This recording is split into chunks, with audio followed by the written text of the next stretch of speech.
あの時僕が言ってほしかったのは、言ってほしかった言葉は、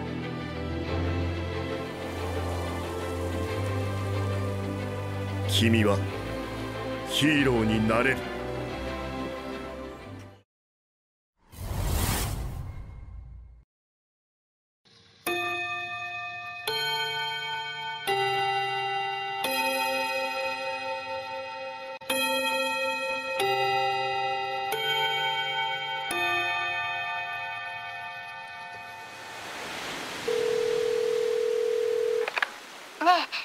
私のどこが好き？私はね、司の好きなところいっぱいあるよ。例えば、そんな笑顔が素敵なところ。Welcome to the Anime Dropouts podcast. My name is Tindang, and I am here with my co-host, Joey Min. What's up, everybody? Yeah. If you are tuning in from your car or your radio at home, yearning for some anime, pop culture, and this is the right place. We will do the research for you so you don't have to. And we're just here to talk shit because we like anime. That's what we do. Yeah. Let's start off with, I guess, like a little bit of introduction of ourselves. My name is Tindang. I am a forensic scientist by trade, cosplay part-time, and I've been watching anime ever since I was a kid. Started with Yu Yu Hakusho and Sailor Moon. That was my gateway drug. And I'm Joey Min. I am a YouTube... Well, if you guys know me from our YouTube channel, I am the creative director. So I do a lot of the ideas and editing and all the concepts. And as you can tell, a lot of like the influences that we have, or that I have, come from anime. And I guess, let's see. Actually, so funny thing, I guess, now that we're talking about like our first anime, the first thing I ever seen, and I don't remember what it is, but I think I saw the last episode of a series where I think people live on Mars and somebody let off a bazooka and blew up Mars, and that ended the whole anime, and I don't know what it is.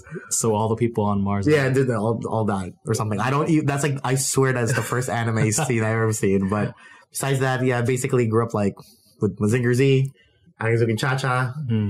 Oh man, Sunny Pig. Yeah. No, I guess I'm a little bit older for that.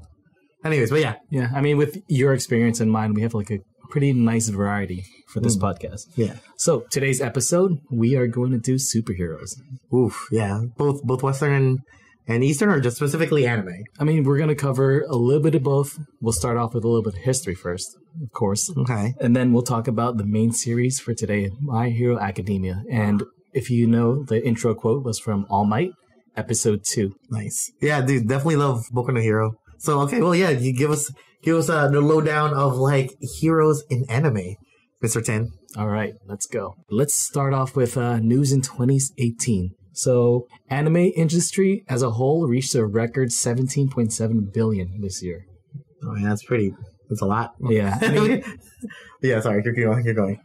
Even for today, like, it's hard to catch up to anime. So many episodes per season, and back in the day, I could watch like one entire weekend. I would be caught up. And now it's not the same game. I think it's called responsibilities. That's really what it is. Responsibilities and a 9 to 5. Oh, true, yeah. I remember, man, I'd skip school sometimes. to watch anime? To watch anime. That's, I mean, completely off topic, but yeah, definitely. I think Chobits, high school. Like, I watched the 3rd episode, like, the night before. I was like, fuck it, I'm not going to school tomorrow. I'm just going to watch this motherfucker. Like, I love Chobits, sorry. I love Chobits, too. I did a school project. On Chobits? Yes. Wow, that's awesome. It was the most... The topic was Japanese weddings, and for some reason we used Chobits as an example. It was the most... I would say that, like, Chobits is, like, probably one of my top 3, if not my top 1. If not your top 1. I think I really like, man, that shows how lame I am. I mean, it's a really good romance one. Yeah. Like, romance for me, Love Hina was like my first one. Oh my god, that's a gateway. Yeah, I collected all 14 volumes. I still have it at home. I think I have it somewhere in this room. I think, okay. I mean, yeah. In other news for like 2018, Dragon Ball FighterZ just came out. Yo, definitely, yeah, it just came, we've been playing, you've been whooping my butt. But at least it's not like a blowout. Yeah. But still, I need to definitely... Man, you already have a good team. Yeah. I mean, multi-console release, so if you guys have a PS4, Xbox One, or even it's on Steam now, too. Yeah, and the thing is, like, if you really think about it, too, like, Dragon Ball in itself, it's a very iconic name in anime. Plus, it's a hero anime if you really think about it. Yeah. I think I definitely read something before where it's the concept of Goku is a very selfish idea because I think that's the Western concept of a hero is kind of like how Superman is, but like. But Goku, it's like, I want to fight somebody at their best. It's kind of more like a self-progression kind of thing rather than a self-progression and then like just sacrificing the rest of your life for it. Yeah, kind of thing. So it's kind of weird, but it's still, I'm sure he's still a hero to people. I guess it depends on... I mean, the criticism's fair. That's why Piccolo's Gohan's dead. Yeah. Oh my god, even in Dragon Ball FighterZ, Z, like when you have like Goku and adult Gohan in the same team and you win, and Goku's like... Well, you made me proud. Finally. Like, after, like, dot. I was like, what the heck? Like, I don't want to use Goku anymore. I mean, besides in 2018, is there anything that you're watching currently? Well, currently, right now, I think, since still on topic of heroes, not really animation. I do watch, like, a lot of, like, hero shows from Japan, like Kamen Rider. So that's, like, a tokusatsu. It's a live-action hero show. But besides that, I know somebody recommended me... Inuyashiki. Yeah. Like, so, I haven't seen that, but I know, like, the old guy wants to be a hero, so. Yeah. Something like that. Like, if you guys haven't seen or heard about it, it's about an old guy and this young teenager. They both get hit by this meteorite that gives them super special powers, and they're basically androids. Yeah. Or I thought it was like an alien ship that runs into them. Ship that runs into them? Basically, it lands because they crash landed before they, like. Oh, right. The meteorite is the android ship. Yeah. But it gives them these superpowers. They feel like they're Android 18 and 17 in a way. Yeah. Yeah, one decides to be a hero, and the teenager decides to become this like serial killer type of villain. Yeah, I guess I have to watch it. Have you seen it? Yeah, I saw the preview for it where the guy goes like bang and like people just die out of nowhere. So I guess that's we'll definitely see it and maybe know what the whole thing's about. Yeah. Besides that, I want to catch up to Made in Abyss and Ancient Magus' Bride. Yeah, I heard about that one. I heard that's like a really good one, the Magus' Bride. Yeah. Been seeing promos of that. Like it looks cool. Just I have no idea what it is. Like I love the concept of magic. That's basically it. So is it like I guess is it like a thriller? It's kind of like a romance, or what is it? I think it's like a bit of romance, but more of like supernatural and more like a seinen type of anime. Okay. Yeah, that's pretty cool. I mean, coming up in the year, so there's a lot of sequels coming out. You've got, Shokugeki coming out, season 3 for My Hero Academia. That's what I'm definitely excited for. Yeah. And a sequel to Steins Gate as well. I loved it, but I'm pretty sure they had like a lot of other offshoots of the story, like what ifs, right? But, the what ifs, and I think this sequel is actually one of those what ifs. Oh, so it's not like they're not saying it's like a direct sequel to. Well, yeah, like it wouldn't be a fully canon sequel. Like it's a what if proposition. Jeez, I saw it so long ago. I don't even remember how it ended. But yeah, but since we're talking about heroes today, definitely Boku no Hero season 3. Yeah, I'm really excited of where they take it. I guess now it's spoiler alert if you guys didn't watch it. Like the League of Villains, right? Yeah, are starting to move, or they're starting to get more recruits. Yeah, they're picking up traction, and they're going to make a move soon against the Hero Academy, which is kind of silly. You would think that would have happened already at this point in time. Yeah, so definitely. I guess just the whole hero thing, and let's pick up on some history of superheroes first. Okay, superheroes and anime. All right, let's get into a bit of the history, shall we? Yeah. So, animation-wise, Disney was like the big king back then. Was anime also like already going on at this time when Disney happened, or there were small like short films, and cel-shaded animation was a really tough subject because it was expensive, first of all, and it was really time-consuming. So, drawing each frame hand by hand was really tough. I guess that is the classic way of doing animation. Yeah, and there was really like no necessity for anime really. And then right after like around World War II happened, you had like these weird propaganda films that used anime and like folklore of like Japanese history, like Momotaro's Divine Sea Warriors, which you've heard of. Yeah. Yeah. So I guess, okay, well that kind of makes sense. War is always profitable in many mysterious ways, I guess, from history. Yeah, and it's not until like the 1950s until like the first animation studio came out called Toei Animation. Oh, and I want to talk about like a specific animator there, Osamu Tezuka. So he started off under Toei Animation in the 1950s, and then he split off on his own to create Mushi Productions. And that's where the first superhero came out. Do you know who it is? Besides Momotaro? Yeah. I don't know. Superhero. Big red boots, short spiky hair. Oh, Astro Boy. Yeah, Astro Boy. It's your boy. It's just your boy. Astro. Oh, wow. That's okay. So Astro Boy was the very first. Yeah. Right? And it's not, so that's under Mushi Productions and not Toei? Yeah. Wow. I actually didn't even know that Toei was like the very first animation studio. Yeah. I mean, it was first written out and then eventually animated, of course. Okay. This story, pretty endearing, like went over it myself and I really felt for Astro Boy. So Dr. Tenma, he's the Ministry of Science department head in Japan.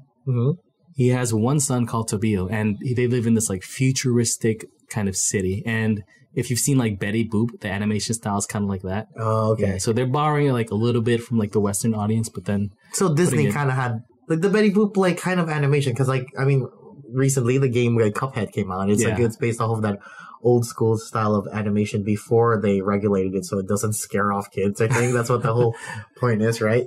Is that the reason for it? Yeah, that style of animation? That's why like you wouldn't draw like, I don't know, like creepy like things like becoming skeletons and ghosts and like it's popping out of someone's eyeball, like kind of there was a regulatory act, but I'm pretty sure like you know how like the first Disney stuff was like Steamboat Willie, right? So it still kind of shared that same style. So I'm guessing like I guess the influence of Western animation also came over to like make, I guess, Astro Boy. Yeah. Right? And it's not like animation was just for kids. They had like some pretty serious and dark themes. So Dr. Tenma, he has a son named Tobio and they live in this like futuristic city. And they already have automated cars. So like, I guess Tesla has been around for like 50 years already. Yeah. Oh man. Yeah. But there was this accident with the car and he dies as a result of it. It's a car crash with an automatic car. Like on the first episode? On the first episode.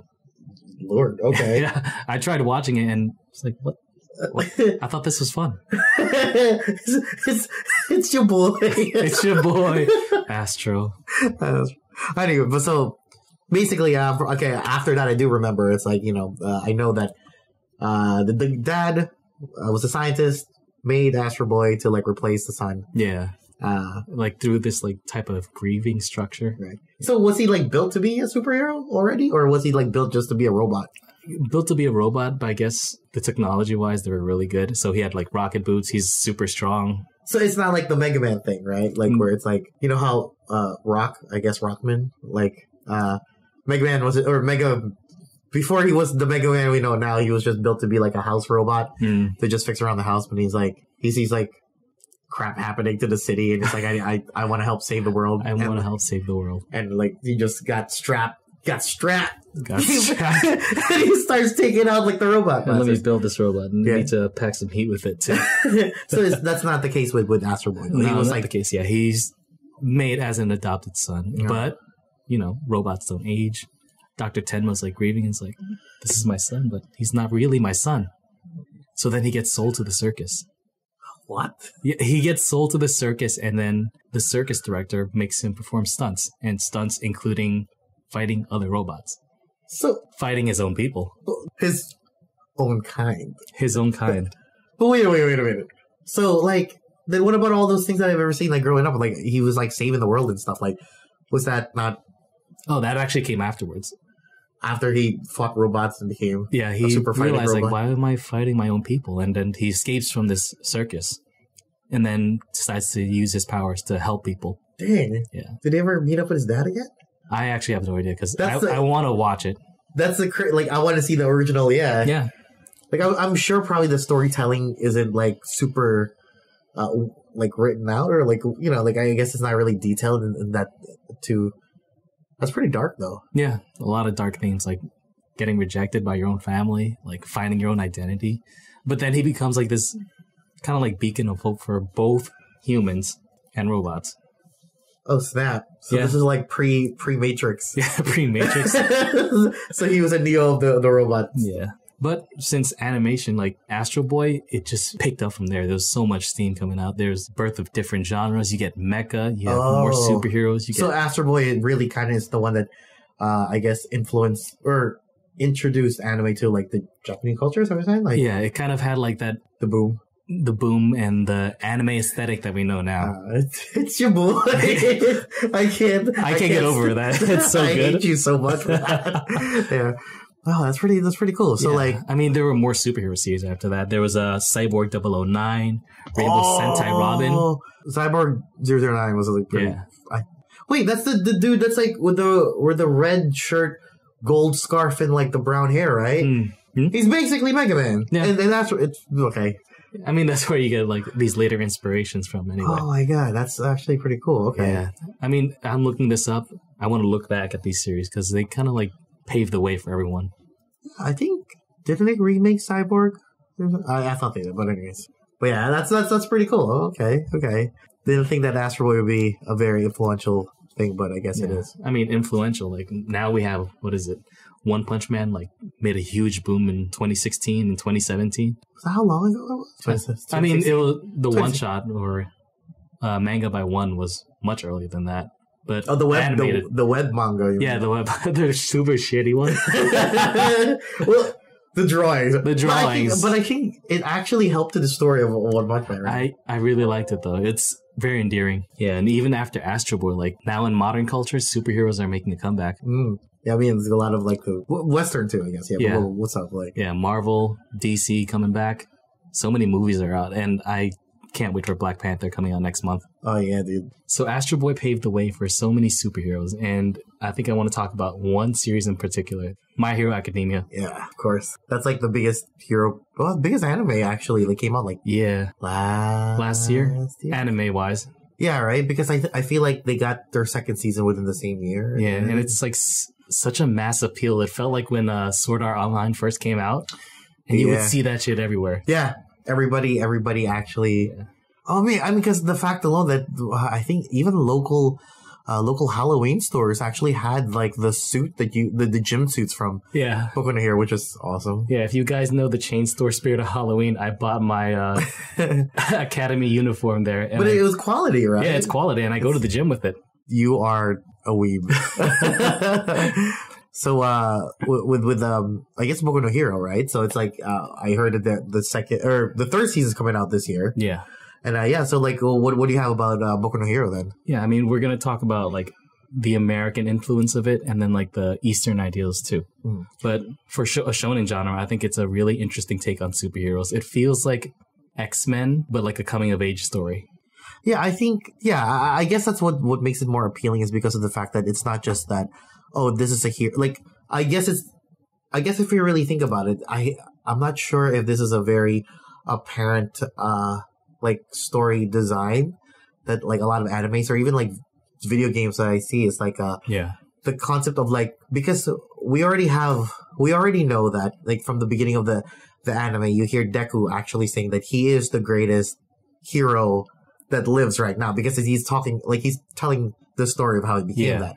But we already see All Might as an example of what Deku could be, but he's going to be better than that. Yeah. So it's kind of like the whole, I don't know how to explain it. Like you already have a point of reference who this like the struggle, you see like what he potentially could be, but you're already watching him like, get up to that point. So it's not like, it's much more endearing because you already know that, like, it's not just a hero that was already, it's not a Superman that's just like, I'm already amazing. Yeah. It's like me becoming a hero, which I think it's a lot of, it hits a lot of the hearts of people that watch it. Yeah, you see the glass ceiling and you see a kid that comes from basically nothing but endearment for these superheroes and just wanting to be one of them. Yeah, no, definitely. I think it hits both Western and Eastern type of audience. I think it's a different take of what a hero story should be. Yeah, and for everyone watching that isn't familiar with Boku no Hero, it starts off with quirks, and quirks are a type of mutation that gives people special superpowers, and these actually came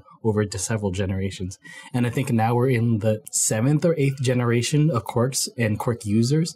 So not everyone in the world has a quirk. Yeah, But, I think, yeah. but 80% of the world has quirks. Yeah. It's just that I think because of the quirks, they said that, they started regulating it. So they're like, the occupation of being a hero is actually, a thing. Yeah, so it's not like the struggle like you see in Marvel's like Civil War. It's actually already regulated, and it's pretty like in line with Japanese ideals. Yeah, and people seem to be okay with it. Like some people could have earphone jacks coming from their ears. Yeah. I mean, you can't use quirks publicly for your own selfish greed. Is that what it is? Yeah. Wait, like you can't use your quirks in public? You can't use your quirks in public unless you're like a registered superhero. Oh. Yeah, it's an interesting idea or take on it. I guess that makes sense. Wow, that's okay. Yeah, and since we're talking about Boku no Hero, I think it's a great start to start with the author, Kohei Horikoshi.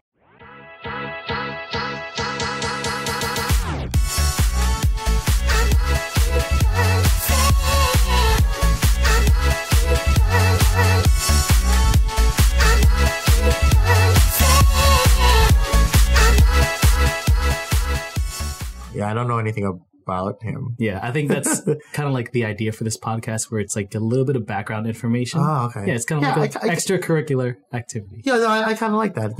We should give credit where credit is due, right? I mean, if Boku no Hero is like a very awesome series that we both enjoy, we should thank or at least know about the creator. So what do you know about him? Yeah, Horikoshi couldn't find much about his childhood, actually, but he was born on November 20th, 1986, so he's just a little bit older than us. Sure. But he's born in Aichi Prefecture, fairly big city. Older than he is. You're older than he is. But okay, go ahead. What have you written? Okay, go ahead. But yeah, he growing up with some of his favorite series, One Piece, Dragon Ball, Naruto, and Boys on the Run. So he's basically like Boys on the Run? Do you know that? Is that a GTO thing? No, I guess not. No. Probably not. I mean, I looked it up, and it reminds me of the plot of Gorgeous.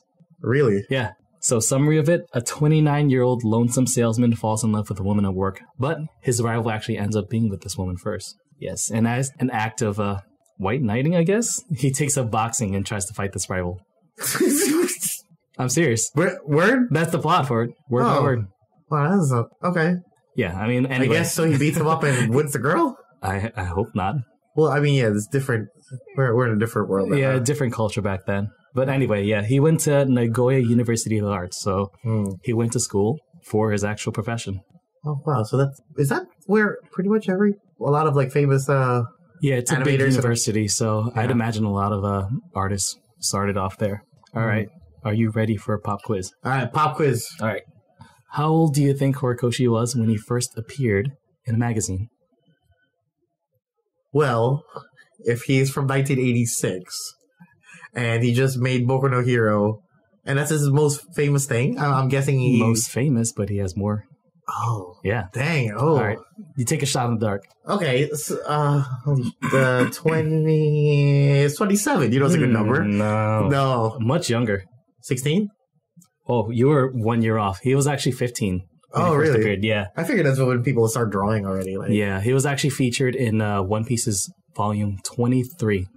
As like a fan, or? Yeah, he just submitted a fan art, and then eventually he became a mangaka of himself. Yeah.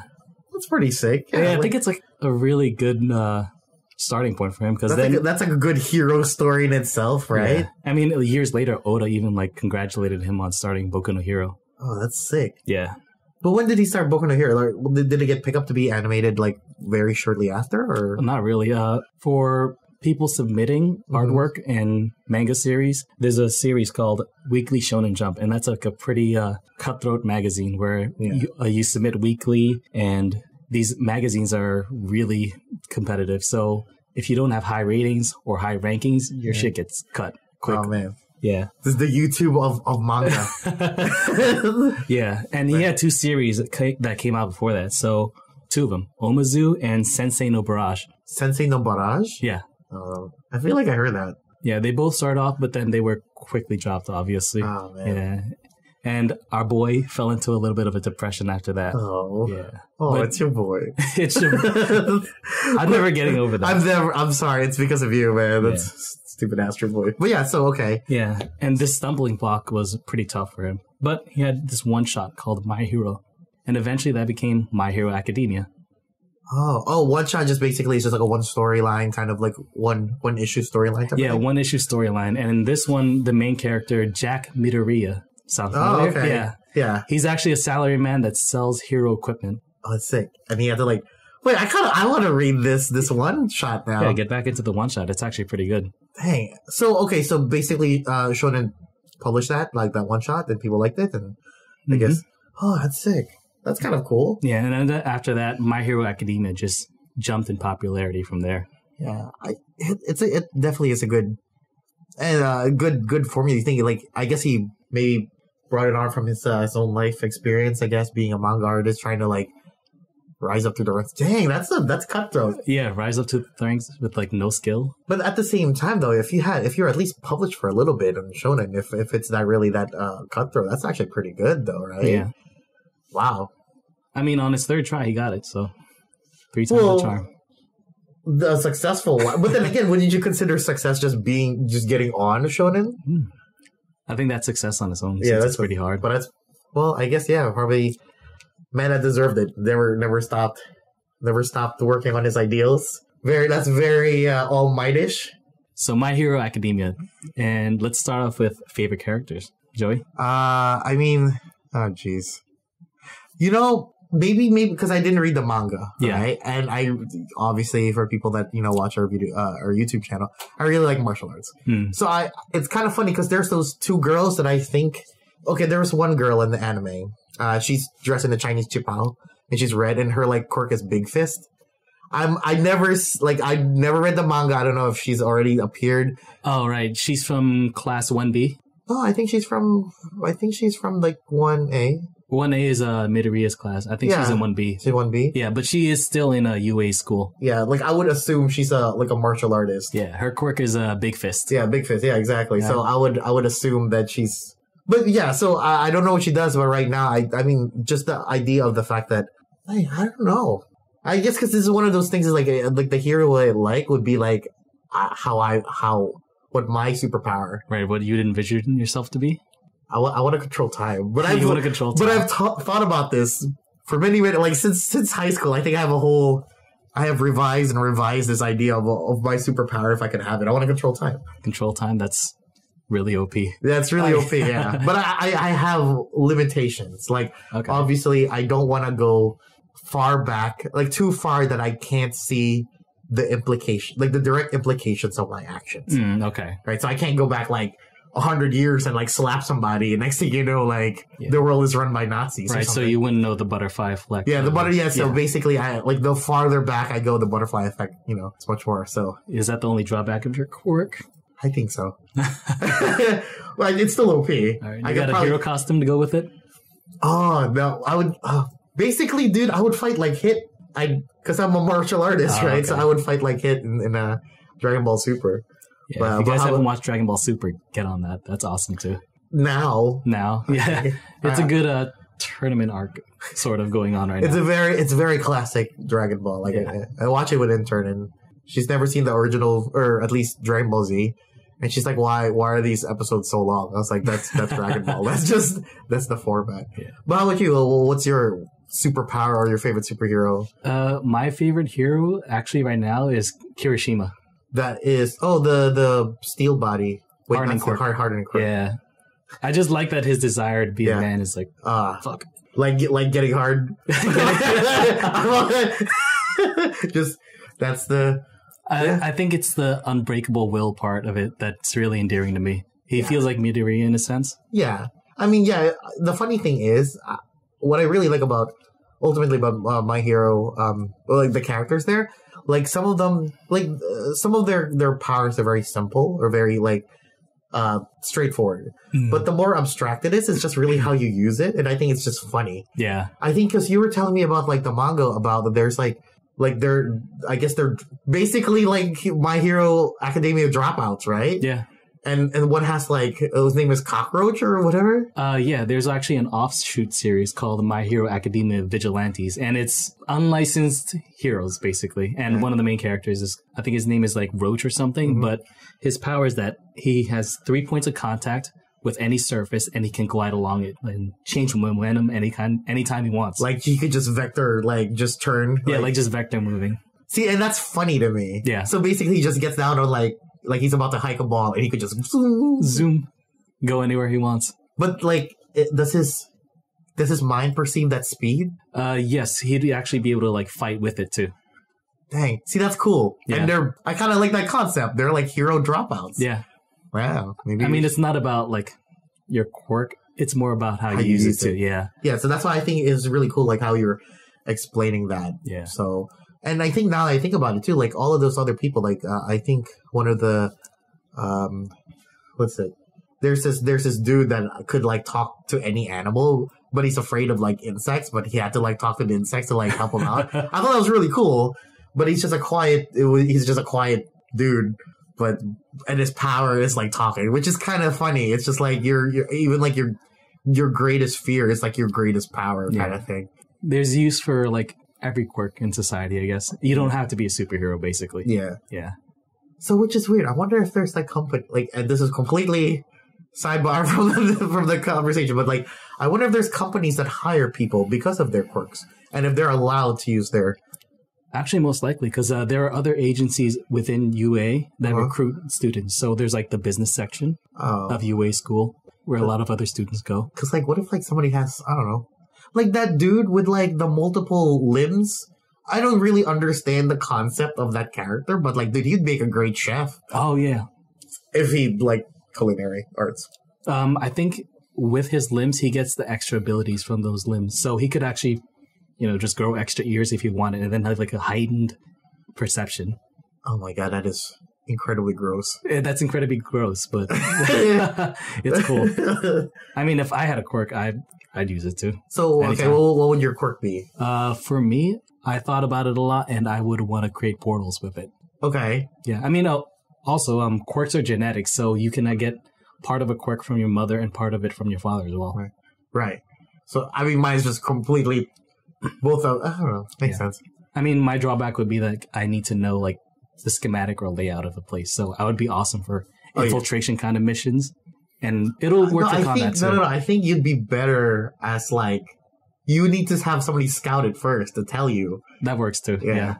But then again, actually, you know what? Okay, so while we're on this topic, and like, definitely not Boku no Hero, but one of my favorite hero shows is like JoJo's Bizarre Adventure. Oh like the whole line, right? And because like some of their powers are both like almost like straightforward and abstract, and I think I really like that idea of like being able to play around with powers that isn't just as typical as like super strength or flight. Or like laser beams. So and I think that's what I think part of My Hero too is like that's like it's not just straightforward. It's like the author did definitely play with the concepts of what a quirk can be, and that's why I like it. Yeah, that's kind of like what's endearing to me in like the shonen genre. It's like not the powers that you have, but how you use your abilities. Like because that is the hype. Oh my god, that's hype. That's hype. Yeah, I don't want to keep like getting us off track, but like, no, that's cool. because now like I think like if like at the office, like I hooked up like my Japanese suite and we started playing like the old school game, the older games that people never played before when we were just kind of just on break, and playing iShield 21, and that's like it's an anime about football, but the thing is like the kid, like if you guys haven't ever seen like iShield 21, the whole very very simple concept. This kid was bullied throughout his entire life, but he got introduced to American football and he becomes like a running back. And because he's been bullied his entire life, he runs away from trouble. He could vector he basically he could just run around people like really really fast, right? And run away from trouble, right? And run away from people, right? And it's like, and it gets so hype when he starts obviously developing like anime skill sets from running. Like he's so good at running and like juking that it looks like he could like run both ways, and people are like confused, and like how they portray that in anime is pretty cool. So yeah, I mean for me especially, like when I started watching anime, the one that like really drew me in was Yu Yu Hakusho. Oh man. And especially like the arc when they were fighting the Saint Beasts. Oh my god. Yeah. Wow, really? Yeah, like the last fight when Yusuke was fighting Suzuka, I thought it was fucking genius. When he took his shoes off and like, I'm gonna punch you with my shoes. But that, oh my, yeah, dude. Oh my god. Yeah, because Suzuka's power is like power of electricity. Right, so right. Rubber shoes. Rubber shoes, yeah. Can't fuck with me. I think mine, like, because like I know that the whole concept of like, yeah, like same thing, like My Hero Academia, it's like where it's like just shonen, right? So I think mine was Flame Eureka. So that's old. Never mind. Older than Yu Hakusho, but actually, dude, I think Flame Eureka is actually newer. It's just that you guys just, I guess, when it brought here to America, you guys saw. Yeah, I mean, it was because of Toonami, which is like a big gateway for kids. 80s. Flame Eureka has to be 90s. It has to be, because it wasn't good. It really wasn't good, but I just liked it. Yeah. But yeah. All right. We could honestly go on about Boku no Hero for days, but yeah. Too good. Yeah, too good. But what's your take on it as a whole? I mean, like I said, like probably the first 3 episodes were very annoying because of the fact that Deku cries over everything and his mom cries over everything, and those two are like the epitome of what it is to be weak. I think just weak-willed, right? Because I feel like part of it is that Deku only when somebody else actually recognizes him, like, yeah, you can be a hero, that's when he started taking himself seriously. But I wish he had that right from the start. Yeah, that's a fair criticism. Yeah. But after the 4th episode, hype. Yeah. Just pure hype. And every time. Because now he's awesome. Like, and I guess what they wanted to make it so that, he's not his power. He is like he is a hero before his powers. Yeah, he's a hero because of his will. Yeah, his will. So I kind of like that. Yeah. So yeah, definitely I recommend Boku no Hero. I'm sure anybody that's probably listening to this podcast already watched it. Yeah. Probably read it. Probably even know about the vigilantes I didn't even know about. Yeah. Anyway, for me, it's definitely a go. Pretty easy to watch, even if you're new to anime. It's gotten that mass appeal effect. Yeah. Well, besides Boku no Hero, is there any other hero shows that you would recommend? Let's see. Recommendation wise, I actually want to recommend a manhwa to you guys. Oh, that's different. Yeah, it's, if you guys don't know, manhwa, MANHWA. Yeah. That's a Korean webcomic. Okay. Yeah, and my favorite one that I'm following now is it just webcomics or just Korean comics in general? Okay. Yeah. And my recommendation is actually called Tower of God. Yeah, I know you've talked about that. Yeah, I've talked about it a lot. I gotta check it out. Yeah. The author's name is SIU. It's kind of like a pen name for a slave in utero. It's related to everything he does. Oh, geez. But his real name is Lee Jong-hee, and he's an art college student that went into the military. And in this military, he met a friend that kind of inspired him to start writing and start drawing. And he would see this weird dichotomy in the rankings of people, and people being below and above certain others. Oh. And that became the inspiration for this series. So he takes these sketches, and after the military, he submits it into this Naver comic web series. It's kind of like Weekly Shonen Jump, but online format. Online, okay. Oh, okay. Yeah, but you guys should definitely watch this. Or read it, you mean, right? Oh, yeah, definitely read it. But the best way to describe it is if you took No Game, No Life, mixed it with The Last Airbender, okay, and a little bit of One Piece. It's that kind of idea. So the story follows this character called the 22nd Bam, and he is the 22nd man. 22nd Bam. Oh, okay. That's his name technically, but he has an actual name. So his origins are unknown. He's taken care of by a person called Rachel, and he enters this mysterious structure called the Tower. And in this tower, there's a force of magic called Shinsu. And at the top of this tower, there are complete guardians that control everything within the tower. But if you get above that, there's a great mystery that awaits everyone that only the most powerful will ever see. Oh. Yeah. Is it over? Is it the story done? It's actually still going on right now. So there's one season. It's about, I think, 200 something chapters in the first season. Oh. And we're on the second season now. And it's also as of this moment, it's around chapter 253. I will wait until that is done as well. Yeah, but on these floors are separate worlds of their own. And it's kind of a... Is it a really large world, or it's not even a room, right? Yeah, it's a really large world on each floor. So each floor is technically a world. Wow. Okay, I gotta read this. Yeah, it's a little bit of combat, a little bit of like almost like a game no show. game, no life, right? Yeah. I kind of like that concept. Yeah. So the people in the tower are called the regulars, and everyone's trying to climb this tower. They want to know, like, what's this mystery behind the top of the tower? How do you climb it then? Each tower, so that's where the no game, no life aspect comes into it. So each tower, you have to pass a test, and it's either combat, dexterity, wit, ingenuity. You go through races, you solve puzzles, and you form a team with your group of friends. Oh. Yeah, and I want to draw you guys in. So, like, one of the characters is an alligator that chucks spears. I like alligators. Alligators that chuck spears, and he's one of my favorite I characters. like spears too. Like that's so. Yeah. That sounds cute, but I'm sure in my head, I'm sure everybody else is thinking like, what the? Yeah, but you see like this dichotomy between people in royalty and then people that are just regulars. And this character that comes in the tower, 22nd Bam, is an irregular, which means the rules of the tower don't apply to him, and he can do what he wants. Oh, okay. Wow. Technically. I mean, he still follows the rules, but he has special powers that we don't know of yet. Oh, okay. Yeah. And there was this interesting quote from the author. I went to school with smart kids who score very high in exams for my teacher's internship programs. I asked the kids to draw a line and express their current states based on this. Most kids drew themselves under the line and drew these other kids that are talented above the line. I wanted to talk about the world tainted with competition and hardships, and the people who are suffering hardships because they were separated between up and down. Oh, that's some deep. Yeah. I mean, recommendation, I think it's a great example of why shonen can be great. And I think One Piece did this perfectly. I mean, it's still going on 20 years after. Right.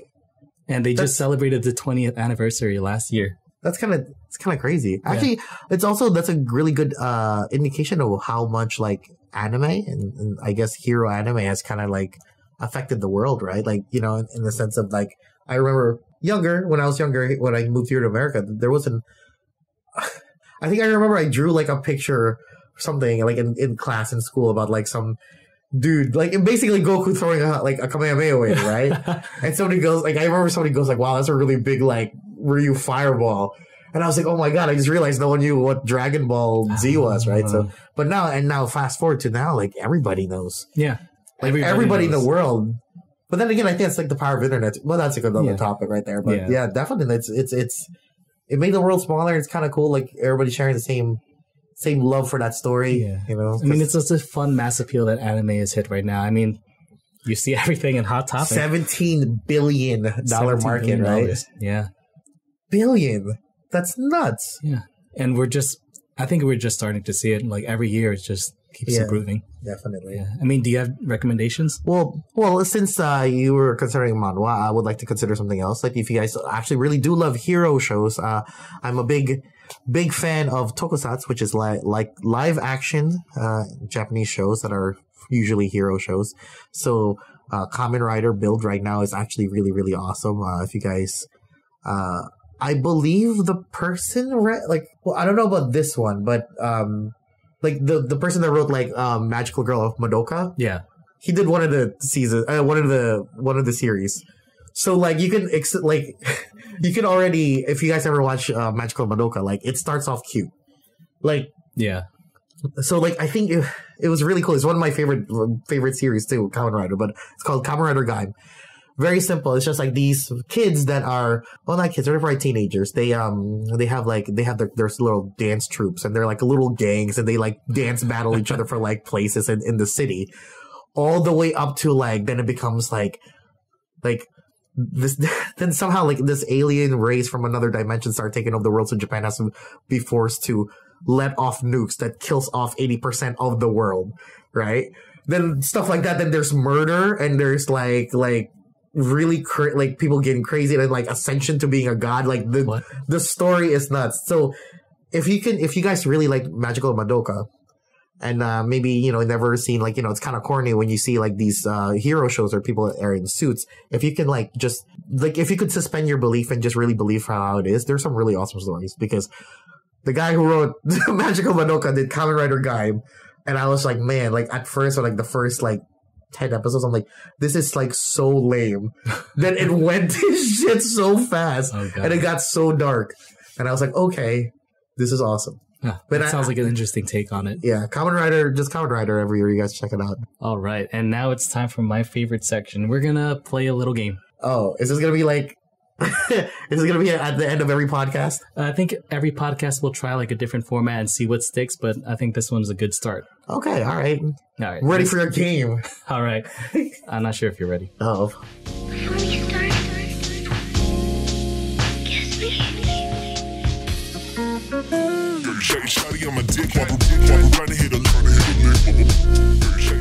All right. And now it's time for my favorite section, the experimental section. So for each podcast, we're going to try out one different section. Okay. Sometimes game show, sometimes a little bit Okay, of extra that's exposition. But Right. are you ready? Oh, okay. So I'm the guest. Okay. You are the guest, and you guys can play along too. So just listen in. Make sure no one else is watching. Or listening, I guess. This game show is called The Real Line. This is how it works. I'll give you a clip of a hentai and 2 dialogue options to guess from. I'll try to make it equally ridiculous, and you need to guess which one's right. And I'll give you 30 seconds for each. Okay. All right. Are you ready? Yeah. So the title of this, actually hard to pronounce. So I'm going to pick a couple of words that make sense to me. Okay. Katainaka de Kita Russian Musume. And this is about a Russian housewife that's getting left by her husband on a business trip. But the shut-in brother gets a chance at this Russian housewife. Tags are The brother of the husband. Yeah, Okay, brother I guess of it doesn't really matter. Yeah. Tags are Netarari, Ahagal, Big Boobs, Okay. Cosplay, Ooh. Cream Pie, Masturbation, Golden Shower, and X-Ray. Oh man, I don't know if X-Ray actually came I hope up. this is like way farther down than like in our podcast that like the YouTube doesn't actually pick up those set of words. Like we hide it in there so deep. We'll get flagged. All right. All right. right. Go ahead. Are you ready? Yeah. I will play the first clip. And you got 30 seconds. Good thing this is a podcast. 儀式を途中で止めることはできない。だからこうして俺の体温で温めるしかないんだ。 All right. You got some context there? Yeah. Here is the first Something line. about they can't stop. I heard a lot of squishy noises. We can't stop the ritual halfway, so I have no choice but to warm you up with my own body heat. Okay. And line number 2. Seems straightforward. We have no choice for the toilet. I need to use my plunger to go deep inside. And I'm starting the timer. I mean, I feel like both works, but I think just since the weirdness of this game show, I would like to say the plunger. We were just It is actually the first one. You cannot stop the ritual. This is from this Russian. Okay, This is from this Russian housewife. But then again, I feel like this is like every question would be like a joke, like a wild card. Yeah. With a hentai. It's a good guess. You have a 50-50 chance. Yeah, like hentai's a good story. There's some good plot. There's a good plot. All right. Are you ready for question number 2? I'm ready. All right. This is also from the first episode. Oh, okay. さらに本格的な儀式を教えるよ。日本では昔から巫女がその体に神器である神棒を入れるという儀式があるんだ。キャントさん、何してるんですか? All right. So you're just going to use the guy's line. Okay. And here are your 2 options. Number 1. There is an ancient ritual where the Mikos would take in the sacred artifact, the dick. Here's option number 2. In this ritual, the Mikos must purge the evil spirits from the artifact with a blowjob. And I will start the timer. I would like to say that she must. He's asking her to relieve the demons from the temple with a blowjob. What? That was actually wrong. What? It's the first one. God damn it. Yeah. I'm actually trying to trip you up with these No, questions. that's good. That's good. I'd like to believe I'm a connoisseur of hentai. Oh. I never seen this. It's actually new. Yeah, I guess I realized I probably just watch like old hentai. All right. That's like, Are you ready? That's even sadder. Yeah, go ahead. For the final question. This one's from episode 2. And comes in at 1 minute and 59 seconds. Sure, I'm sure he does. お祭りの時のあなた、とっても素敵。たくましくて、汗びしょびしょで、こんなの見てたら、耐えられないです。All right. This is from the housewife's perspective. And here are your two options. Number 1. You were so sexy back then. So manly and covered in sweat. Watching this really stirs my borscht. Oh, right, she's Russian. Okay. And option number 2. You were so manly back then. Working on the farm, ringing those bells really turned me on. And I'll start the timer. Really? I'm just gonna go with the borscht. Borscht? You are right. Yay! That was the line that actually made me think of this, a game idea. It's like, really? watching this really stirred my borscht. I'm like, wow, they did their research for this dialogue. That's actually pretty funny. All right. You scored a 1 out of 3. 1 out of 3. All right. That's good. You guys can compare your scores against Joey and see if you are a hentai connoisseur like he is. Not enough. All right. Anyway, I think that's a good wrap to the first episode of Anime Dropouts. I hope you guys had fun. This is a pretty new project that we're working on, so we'll work out the kinks. Yeah. Different games every time, different recommendations, different subjects. So yeah, and if you guys have any like recommendations of your own, please just let us know or like leave it on the comments below. Or please like any of our podcasts that we want to do. We want to start a discussion with you guys. For the people that share the same hobbies we do, share the same interests, and definitely anime is a big part of ours. So if you do want to follow us on Facebook, Art School Dropouts. This will be up on our YouTube channel, youtube.com/artschool-dropouts. And if you guys want to just like follow us on social media, like on Instagram, Art School Dropouts, just so you guys know what's going on. And feel free, please, if you like this podcast, and if this is on YouTube, you guys are listening to there, like, comment, subscribe, start a discussion, share it. Also, if you guys would like to support us even more, please check out our Patreon at Art School Dropouts. And check out our merch. Yeah. Do you also want to give in your personal Instagram if you? Please. Like, if you guys want to follow me, I am that guy Joey Min on Instagram. Very simple. All right. I do a lot of punching and kicking. All right. And I am Tim Dang. You can find me at Instagram on OOHGAWD Dang. Ooh, God dang. Yeah, I put up a lot of cosplay stuff when I have the chance. So, all right, guys. Until next class, we are dismissed. Bye.